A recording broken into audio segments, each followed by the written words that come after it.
Two journalists were arrested by federal agents for doing their jobs, and that should terrify anyone who believes in a free press.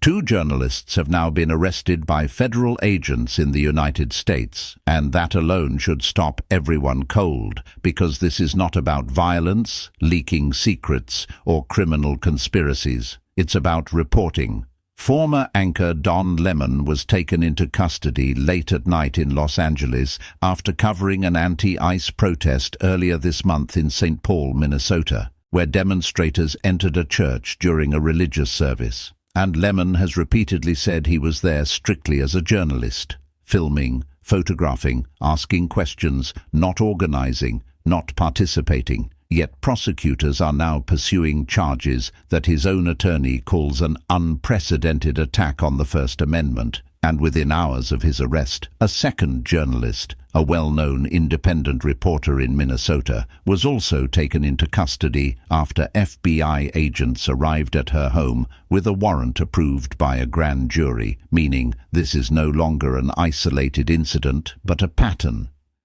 The government argues the case is about trespass and disruption of a religious service, but legal experts note that even if trespass occurred, it would normally be a minor misdemeanor, and journalists are routinely protected while documenting unfolding events, which raises the real question here. Are reporters now being treated as criminals simply for capturing moments that embarrass or challenge those in power, especially as the administration ramps up pressure against protests and launches tip lines, encouraging people to report those who harass immigration officers? Critics warn this is about intimidation, not law enforcement, and that arresting journalists for covering protests sends a dangerous signal not just inside the US but globally, because when America does this, authoritarian governments everywhere take notes. And the deeper danger isn't a dramatic overnight collapse of press freedom,